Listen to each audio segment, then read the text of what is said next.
दोस्तों आप देख रहे हैं लालटेन भोजपुरी और आप लोगों का एक बार फिर से लालटेन भोजपुरी चैनल पे स्वागत है। अभी न्यू ईयर सॉन्ग का ट्रेंड शुरू भी नहीं हुआ है कि खेसारी लाल का पुराना गाना एक नंबर पे ट्रेंडिंग में चला गया है।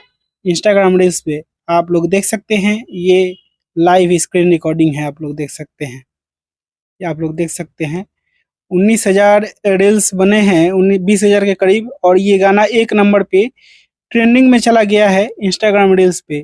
इसका मतलब ये है कि इस गाने को यूज़ करके बहुत सारे लोग अचानक से रील्स बनाना शुरू कर दिए हैं। इस वजह से ये पुराना गाना, और इस गाना का नाम है धमाका हुइयारा में, और ये गाना एक नंबर पे ट्रेंड कर रहा है।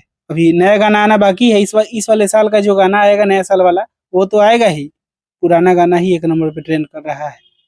साल 2024 का शुरुआत ही इतना पॉजिटिव वे में होने जा रहा है, तो आप लोग समझ सकते हैं कि इस बार जलवा खेसारी लाल यादव का ही रहेगा। बाकी इसके बारे में आप लोग क्या कहना चाहते हैं कमेंट बॉक्स में बताइएगा। और इसी के साथ में इस वीडियो को यहीं पे खत्म करता हूँ। मैं मिलूंगा आप लोगों से एक नए वीडियो में, तब तक के लिए जय हिंद, जय भोजपुरी।